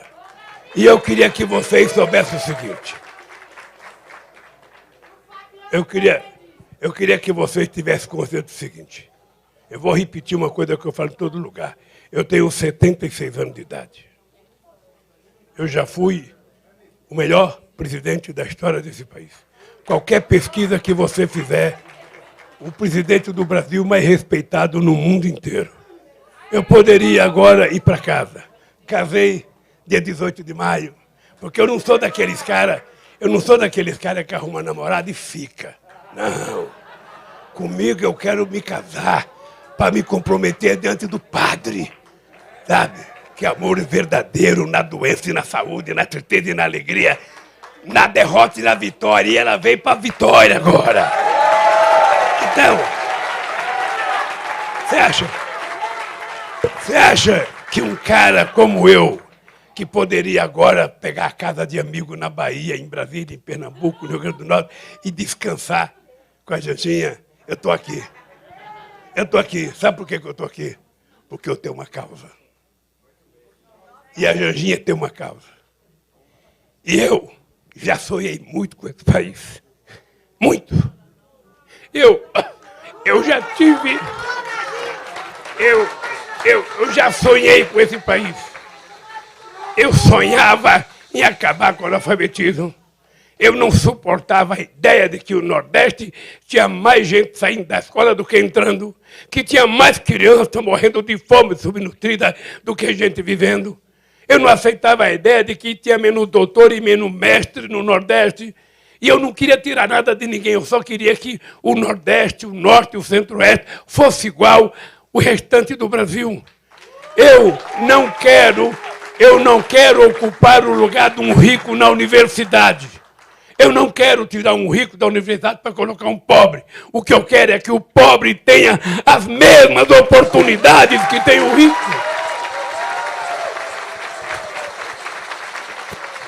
Eu só quero que a filha da empregada doméstica possa disputar um Enem na mesma sala do filho da patroa. Eu não estou querendo privilégio. Eu estou querendo construir um país em que a mulher ganhe o mesmo salário que o homem, exercendo a mesma função. Um país onde as mulheres não sejam tratadas como objeto de cama e mesa, mas sejam tratadas como seres humanos. Um país em que não haja preconceito racial, preconceito cultural. E nós quase chegamos lá e eles estão destruindo tudo. Então, gente, eu quero que vocês saibam que eu nunca tive o tesão de consertar esse país que eu tenho hoje. Nunca tive. Quem acha que eu tô velho, se prepare, porque o velho do Rio tá aqui. O velho, quando me azedarem, a sucuri aparece. Não brinque. E a Juma tá aí, ó. A Juma tá aí. Então, gente, olha. Gente, vamos ganhar essa porra dessa eleição? Vamos ganhar essa eleição? Vamos ganhar essas eleições aqui pra gente poder mudar a história. Você pode pegar esse negocinho de bater aí, cara, e vir bater no dia da posse. Aí. Então, gente, olha, eu quero dizer para vocês que vocês me deixam muito felizes, porque vocês pedem muito pouco, vocês cobram muito pouco e vocês oferecem muito. Essa é a compreensão que eu tenho, é que vocês pedem muito pouco, oferecem muito e oferecem muito. E esse pouco que vocês oferecem, que vocês pedem, é plenamente possível da gente realizar. É plenamente possível. Eu volto com a cabeça mais preparada, mais arejada e com uma força mais grande, porque a Jorginha tem uma mata que ela passa para mim que eu fico que nem um jovem de 20 anos. Então, se preparem. Se preparem que vocês vão ter muito mais responsabilidade. Gente, olha. Um beijo no coração de cada mulher, de cada homem, de cada criança. Um beijo na cabeça. E eu vou dar um beijo nessa menina aqui. Faz de conta que eu estou beijando todas vocês. Nós saímos de filhas das empregadas, de filhas das lavadeiras para a universidade. Muito obrigado. O coletivo de mulheres negras Baobá sauda Lula da Silva e todas as mulheres.